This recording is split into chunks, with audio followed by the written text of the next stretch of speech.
Bonjour peuple congolais. Les alinga indi de la Christian Bola bien maman peuple mokolo peuple souverain. Nae lelo koloba lisusu makambo o etali musique congolaise surtout partie ya Zaiko parce que namoni lokute ezali mingi na Zaiko mais lelo yo ngai nazali kokoma beaucoup et na beaucoup wana donc esengeli nazala ma attentif nazala prudent pour nana koma biloko lokuta te et lelo yo na sepeli ndenge nyoka longo lelo yo akomi na problème na manwako problème angeza nini likolo ya muto ayaki liboso na orchestre Belguide et puis na Zaiko. Donc voilà un peu eloko wana o eza ko caractériser bango lelo alors que maintenant qu'on a fait que parler de la vérité. Maintenant qu'on a fait que restituer les faits.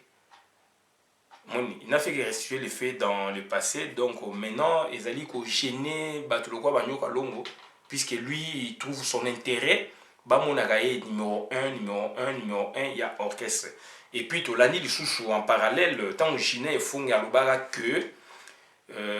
tant qu'il y a côté na orchestre, il y a qui na tempo Mususu, il y a une consolation et que sans mon côté on va venir répéter ah ce jeune là vraiment a beaucoup rapporté na rythmique Yazaiko et yé Nyoka Longo comme il a fait maintenant contre Manouakou, en son temps, il est passé sur une chaîne à Boakisiango. Donc Zaiko c'est lui, rythme c'est lui, succès c'est lui, musique c'est lui. Alors qu'il n'était qu'un rien dans le passé. Si on voit le passé, il n'était qu'un rien. Donc c'est-à-dire, quelque part, Baninga Basaleke Moussala, puisque Bitumbezala qui a makasi, entre Zaiko, Stukas, entre Zaiko, Simba, entre Zaiko, et donc les Malf, entre Zaiko, au juge tout Zaïna. Donc c'est il fallait bitumer Zala pour que le leadership, pour vendre sa solo, et vendre ça qui ma solo Bazali. Batteur il y a Zaiko Bazali. Il y a première temporalité, premier épisode, même tout le monde. Batouana Bazali. Et tant que Batouana ba beng saka bino nyos tu Zaiko wana, ba beng sa bino Batouana, ba beng sa bino par rapport puisque boza kitoko be boza boye non par rapport ya musique boza qui ensemble. Ba beng sa bino te par rapport ya Zaiko ya 97 tant que bengani baninga na yo tika na orchestre non. Donc orchestre tika nango Zaiko mais Zaiko ezali immeuble te. Zaiko ezali immeuble Forest Comté. Ils allaient bien mon boité que matériel un immeuble ok bah héritier faut ba kabola non donc il faut toi arrêter dans la bloc on a Zaiko ils allaient donc c'est un nom au sali que tu n'étais pas sûr au quitter orchestre pour nous ça la combo na yo puisque tant ba longo là qu'il fallait pas ok nous ça la orchestre au ça peut combo na Bolanda mais au jonga qui na Zaiko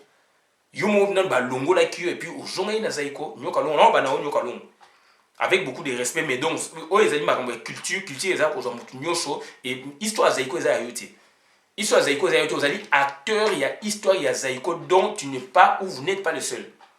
de histoire Zaiko Zali costaud et tout le monde a sali histoire Zaiko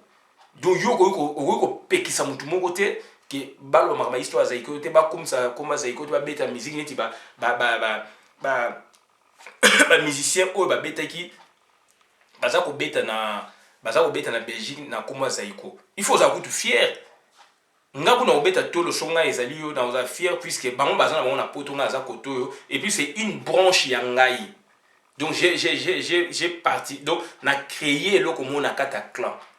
bra moko boy na bimisi elle moko boy na bimisi quand on va parler mais yo sikoyo to kinema na sens vraiment donc normal dynamique analyse mode dynamique ya makasi nyoka longo sali orchestre na yo à partir de 97 à partir de 97 il y a une à partir de 97 donc 57 ans donc au moins 3 ans donc il y a 54 ans au sein de l'orchestre il y a 54 ans d'âge baninga na wana zo kumisa ozo négliger basali orchestre na 20 d'années na 20 évolution orchestre donc à lobaka on a journal kala biso na kina ba 82 83 il est le premier na génération à monter un orchestre na âge soka ba 20 ans sur 19 ans évolue choqué il faut le rejoquer. Donc ça dit, bloc on a ça dit, il y a des réalités. Yo ça l'orchestre na 54 ans, na 97. Tant au bengan nan baningo bo banana bango mana bango, boutique les 3 cofondateurs, 3 administrateurs tout le banquier qui sont il y a Zaiko puisque vous voyez 5000 balé ba koufi. Donc boutique les 3 au bois qui si bango ba poser question bien donc tout monde kana vie mo to kabona si mo sa nini o au bango comme ba tu base là au misala na kata orchestre ba ina mo po na poto ba tikali c'est une façon au humilier baninga botanga bosala na bango musala puisque orchestre ezalaki mbongo ye bokabola non au bengani baninga na yo ba journaliste pe na songi so ba poser ba question pe ba vidéo ezali ba témoignage ezali obi na vie à un moment esengeli to kabwana tant yobi à un moment na vie esengeli to kabwana mais c'est une séparation zaiko kutu wana kutu famille ya deo yo so boya zaiko o asuka wana tabo kabwani yo tika na elle na yo nyoka longo bango ba ken na zaiko universel ba bimisa penzemo ko kabwana yo moko lobi kutu esengeli to kabwana wana kutu tika la 3 administration mais tant bozaki non 5 bokabwani bosala ke donc bo investant n'est-ce pas bo longola bimi mbali bo boya ko tché comme fondateur o lekele baninga no mayele puisque na parmi les 5 administrateurs tant deva kufi bango 4 ba tu ya sima ba instrumentiste on orchestre muto a porter orchestre projet à mouvement za mingi muto ayemaka dupo na yo concurrence donc ozala na bimi puisque bimi na ba chale kio bimi na makamibele le kio bozala concurrence na bimi zo simbati d'où si ko olukele cause moko boye o kosi baninga no ba instrumentiste ke bimi alongwaka kuta kena tabou national o yo olongwaka pe yo pe le ma voula so malobang ba longola ko jine fongi ba bi ta ba longol bino yekutu a contredire groupe wana ba isifi donc a memi bino susu na studio na cover na complicité à DV donc ça dit quelque part tout ça bana mikete histoire ya Zaiko ça nous a bercé histoire ya Zaiko ezali impersonnel eza ya yoti et puis Zaiko yomo osala orchestre c'était yomo osala orchestre obeta mbunda osala boye na ba papier pour koma boye non il faut batu bazala et orchestre na autant osali na 97 na 54 ans donc ça dit il faut quelque part tout le monde respecter baninga quelque part il faut qu'on dima musala baninga jine fonga yena nzemo consolation soko landi consolation échanger qui tempo ya Zaiko et consolation c'est rythme continental puisque moi le bango akena ko mona vie na yenani vie na yazaki président na football vie nani vie Joski Kiamukuta c'est continental et bien c'est rythme mususu yo zo boya ngome banaliste bato ba ko yoka ya mwana vous avez ko boya ngo jana ba 71 ozo boya ngo pona ni baba Zaiko eza yo lelo na sepeli ngo zo ba ke Zaiko bino tu ba ba musicien fondateur azalite. Pourquoi? Parce que ma voix la somme à l'obaki yango. Ma voix la somme à bayi nyoka longo ayi musicien comme tout le monde. Ma voix la somme. Tant que tu as comme loba puisque le côté les kimingi puisque nous on fait des recherches, on vous pousse à parler beaucoup loba na bolobiti. J'ai déjà 85% na roba 80% déjà biloko ngana lingaki et tikala encore 20% na mingi ba doit détenir en voloko. Pour Gina lobi mingi ezali voloko ezali ba plus passer loba na club de stars na kin ponga do passer na ba club de stars na les ba club de stars rebelle na kin donc il y a spécial club de stars 95 na memling na leka na posa gato bivin ces questions oyo vadio bayambaka na studio mamangebi vadio pasteur Sony Kafuka na Jolino na leka na club de stars mususu tewana yaki pasteur Kafuka Sony Kafuka Jolino na 94 boye pasteur Sony Kafuka Jolino na Wendo Kolosoi na leka ba Thierry Pinze bazalaki wana moko na leka ki bozita nga utaki na ba Tanzanie boye na leka donc c'est à dire il y a spécial on peut dans 95 na leka na poser la question et puis na leka sur l'émission mususu avant na 87 na vadio mambenga na émission ya vie bijou mbievanga as de pique to leka pe na vadio so ba image et l'axami ba komona ngai donc je suis un chroniqueur to bani masalo au kala donc bokosi batu mingi et to lingi sou ba biloko wana te donc la vérité est là donc le toujours le baneti makambu ya clan tant yo zo ko repousser dans le bateau yo bosala ba musala o ba bundaki pona ko vendre sa base za ikwazo leadership na ba orchestre jeune puisque tous aïne ezalaki simbe ezalaki Stukas boys ezalaki ba lita bembo ba boye ba bela ezalaki ba empire pe ko bima ba kava chape ko bima de ba orchestre ne ezalaki belé wana c'est qu'il fallait leadership et bima puisque ba kava chez moi si mais tant bino bo bandi il fallait but yaki bitumba ndenge ezalaka ndenge wenge tango bimi do ba swede na bokecho ba bimi ba wenge et obima do ça dit bitumba combien d'orchestre ezali na kine ba jeune pour na wenge le vanda et la bitumba et bato ba vandisi ma solo ya bitumba ya wenge ba otangela bino na o bato ba yesima bato ba vandisa ki ya zaiko ba boyebi bango ba acteur ba yebi oui au passé jamais evoluer joker jine fonge ba manwa ko bato bele ba papa wemba donc ça dit quelque part il faut se ressaisir. Et là, il y a un vrai problème dans le clan Nabino parce que pour la question de toi et de Bosso, en affaire d'État. Ndenge magmagina sango moko ya ça qui est tambo répété abi que yo e mana rythme sika au bois qui ça pourquoi mais to la musique na bino to la musique ya continentale musique na bino na musique ya consolation jina beta katanga ye première chanson na ye mais rythme change qui wana première fois rythme zaiko change deuxième fois il évolue avec elusam biloko wuti na yolo na kavasha na evoluko abengaki wemba abengaki jina puisque na tchaka mingi jina pa zalaki abengaki jina na wemba pona ba yemba kana structure o ezalaki privé ya ye evoluko na vadio so ba sali ba chanson kuna ndi ba yena mukuna ba on assiste ba mbeya ba liwa ya bakumba bo arrangé par evoluko vadio do bino na zaiko boyeka ka bobeti omoni. Donc ça dit, pour exécuter, donc quelque part il faut la vérité et bima puisque ils ont dit histoire ya Zaiko, histoire ya Congo donc dont Moutnyoso a voulu que c'est l'approprié et non yoka longo olo makambo ozolo bawana et ngai personnellement na rotiki la yo tenté yo oza acteur au sali loko wana ole ko za la fier non oza ko ya ko fausser ngana ko contredire yo na ko contredire na belema na yo peut éviter oza ko négliger oyebi yango mais oza ko ignorer yango na ko contredire yo et je confirme à nouveau Manoa Kouakou fut l'unique et premier musicien à Belguide. Donc quand lui il était là na structure ezalaki wana mort nene na bengaka quoi nyoka longo atikala jamais kozala. Nyoka longo étant malin, un psychologue a dit que évolue période où il y a zalakité évolue période papa malais boité abani ko s'accrocher nango et quand ba fondateur ba kufa. Donc ça dit c'est une histoire où buso toko lobaka yango toko tikaka yango te donc c'est la vérité yango wana Manoa ko apanza poké. Manoa ko apanza poké puisque papa en même temps à kenaka ko soit soi-disant test na ye. Il a parlé de Manoa Kouakou. A parlé jamais na yo. Apparemment Manoa Kouakou a parlé sur la misemi balé miset bazalaki yo zalaki et toujours aux ako s'excuser pour nakaka ah jour na zalaki mais na zalaki oh il bengene dans entraîner soit sélectionner batu c'est quoi lokuta na lokuta oh bana to koli histoire ya mabana te soko ba mabana boko sakati et biso to zali déjà debout na bani biloko kala on en a souffert pour tout comme à niveau oyo et le coûter za mingi donc les loyo dona mobe chokoche esko na clan Zaiko puisqu'il fut un membre ya discipline ya Zaiko petit ya DV tant kava chez bimi yemo ka ibsanga tant kava chez bimi petit ngape na zuka kombo wana azupe kombo na sali orchestre kavache il fait partie ya clan Zaiko. Si vous déjà repoussé dans bateau bo bani na mon boulot bon yé si ko mutu azalaki na bino bien kaza orsa na avec une orchestre nemo tanga zala bino orchestre est parrainé na Franco mais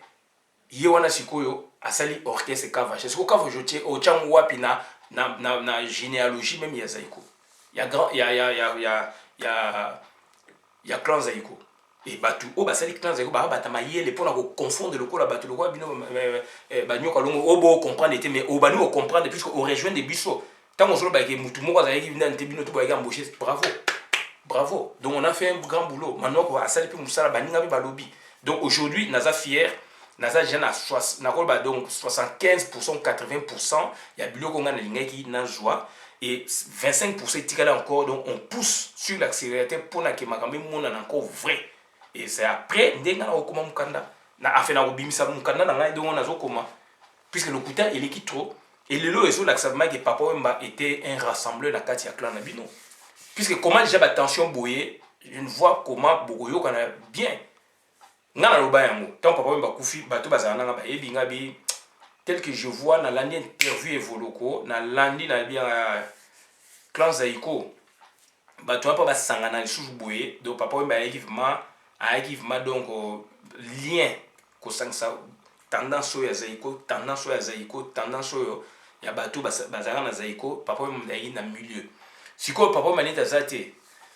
je ne vois comment evoloko akosassocie na nyoka longo mpo bayemba bamiziki oyo ya bango akala wana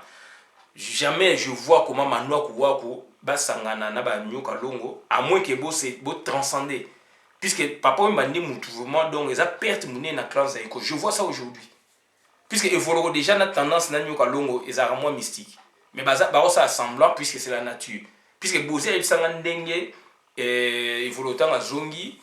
fievre mondo balalaka na evoloko bavandaka na evoloko barepetaka na evoloko chan wana evoloko ntango bakomi na studio aboya bozi ayemba wana na libombi bikumwa oyo badiva kotisaki langa nanga stas donc ngam napesaki ye mpe idée ayoki mpe quand même nga puisque mbela na ngai ke pourquoi ozotika velai pourquoi opousse evoloko mais okwesa velai nde un jour bayaki na velai na gare de l'est babenga na ye nde projet ekobanda wana donc bavandaka balalaka esika mo barepetaka babongisa chanson ye na mutu na ye lai il n'a pas compris na studio lai a écarté bozi vie bozi benza azolanda ngai Christian Bola osolo nanga makambo ngam na poser ba question bi petit place wana comprendre lai te mutu nanga to lalaka na ye to repetaka na ye bani studio aboyi na kota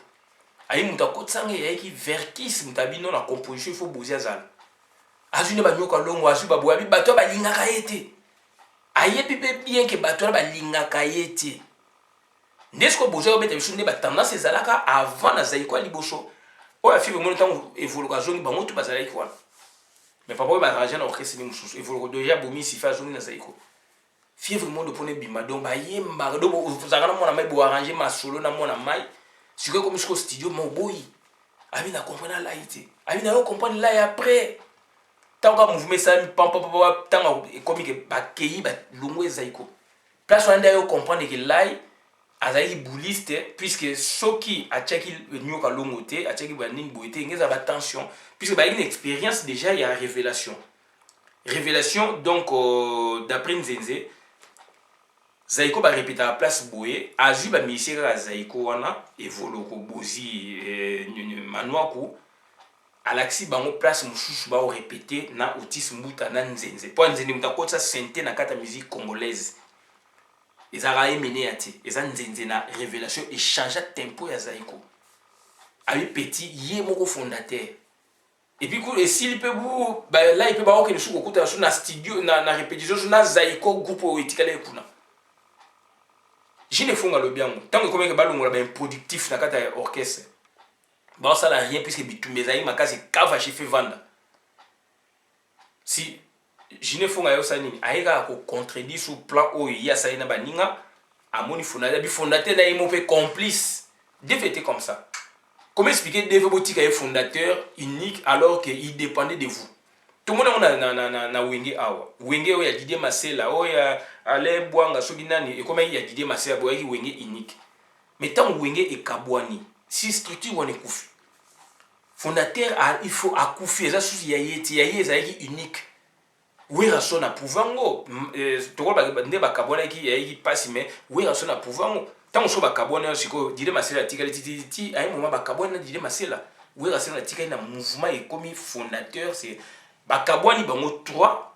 batiki jibe koto bango fait bango groupe jibe na bango siko na 4 na bango su bakabwani donc ça dit unique kufa ki o Marcel ayi fondateur to kabwani jiba ko créer yayi kuna baninga biso to créer koto yo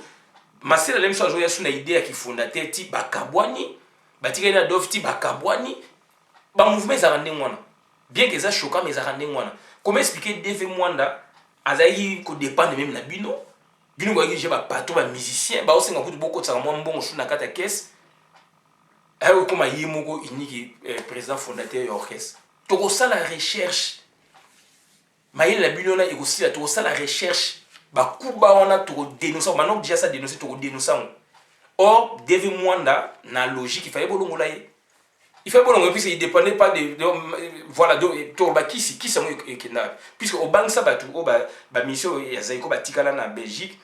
tant bazui kombo ya Zaikas osala vidéo lata neti safari ya pembe na landa onyoka longo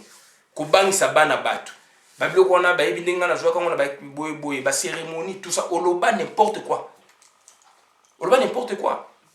Et aujourd'hui je suis fier bato wana bazosala musique wana kombo Zaiko. Or yo il faut la fier puisque wana les années branche no direct ya contribution na wana kati ya clan vraiment ya wana que na arbre généalogique tant bato basala ce que Zaiko na 97 ans etikalaki branche moko ebima boye ebima côté na yo. Ça c'est votre contribution immense na kati ya clan. Non, je comprends dans côté aujourd'hui la chose théorie ba dictature na histoire ezalate. Et biso tozali un peu tozali donc bato to retracer ba fait donc to repréciser ba fait. Donc voilà donc to yoka na te mingi na bloc wana. Donc voilà, donc c'est-à-dire bablo comme chose ezali esengeli to se ressaisir. Ezali histoire bo vendre sa histoire bio avec acteur, eza plaisir beaucoup comme le mikolo bo sala ke lo kwa makasi biso to s'approprier donc il fait ça à nos fierté mais non aux gens qui sont crochés dans bablo moi mike et moi je précise que Belguide otikala jamais kozala na Belguide. C'est batu oyo balinga ba s'approprier na histoire ya Zaiko, ça c'est vrai. Au récitarango, ça c'est vrai par cœur, mais période boye aux alakité, il faut accepter. Et papa Wemba, tant ba yo boma ba yo sala Zaiko yo zalaki petit. Malgré otonga ki mo ba lokuta na wana lelo yo ndenge o attaquer manoko donc na toke na ngosho na ba détail vraiment aux alakité. Na sortie officielle. En fait, na début à Zaiko, tant babi que babomi structure à siki et salami aux alakité na première répétition. Donc papa mbazali liboso na yo contrairement na ndenge mutu akufi donc l'aime ça ybaité donc azali liboso na yo premier musicien ou deuxième musicien ba recruter na Zaiko. Eza papa wema premier ezalaka donc toujours manwaku Belguide yo zala écouter ce n'est pas ton histoire, voilà. Donc ça dit bablo mswe sengeli to yeba to loba to se ressaisir. Donc to tika ou alobi boy donc ezali ko mima batu nulle part. Donc na rôle baté ko ça conflictuel mais beaucoup mikolo et je vois que papa mbazali ko sang sabino. Et net papa mbazali té donc eza mawa trop pour na clan Zaiko. Et là on a ngaka ko loba yangwana na suki awa. Il faut qu'on accepte misala baninga, il faut qu'on accepte boulot baninga basala qui pone eloko ba base vanda et ceux qui baleo ba konzi bazo benga bino bazo ba bibo beta on a 6. Les ali ba ba ça bino to beta ma vimba papa wemba kout na 18e anniversaire na bino ça coule aye ko pesa clé de sol na papa wemba comme votre doyen papa wemba mi clé de sol zo beta au pesi ya Zaiko ya mame ou be ya Zaiko na biso abi ya bino la temporalité. Donc il faut tout respecter. Toi cause bazo ya mabino. Ba bengi jina, ba bengi manoa, ba bengi boye, ce n'est pas votre Zaiko. Ou ozo comprendre été. Donc ils a dit Zaiko oyo na période boye. Pas ba osanga na bino même commande bobe ta sur musique boye. Il y a Zaiko mais époque boye. Et ça ba commande. Ils a dit plaisir à ba to revivre ba moment wana. Si on est tu op ça ba tension boye, yum to bani ba tension boye. Désolé ça cause conflictuel. Je ne peux même pas de le dire, mais là, ça cause un conflictuel. Donc, on ligne au vivre dans la donc, papa qui faisait les ponts, et le papa m'a dit, n'ayez pas de qui m'a évolué aux alawana, n'a n'y aucun longo, n'a beau. Sur le salon, ils ont la meilleure, ils ont plaisir, mais je ne pense plus. Je ne pense plus que l'eau, bon, et bima, puisque déjà, na elo ko mo ke déjà ko s'accrocher. So abi ki mutu babima ki azali ki mutu boye. Eza pe vrai, tika ya mweleka. Eza l'histoire. Owela mona nini pona owela likamona pourquoi? Après ce 4 ans, où il y a le logo jaune et le logo. Donc, madame Naïka, nous dit merci. Tout le monde vidéo malamu et donc beau partager en gros et ça dit ma contribution sur la musique congolaise, musique ya Zaiko. Dona mobeti na kata arbre généalogique Kavacha et Zaliwana. Donc borke c'est belé Zaliwana donc Kavacha. Aïe musicien la binote mais aïe la famille wana Zaiki wana Zaï membre de discipline. Voilà, donc le on a awa. Merci beaucoup partager vidéo bolanda malamu. Merci.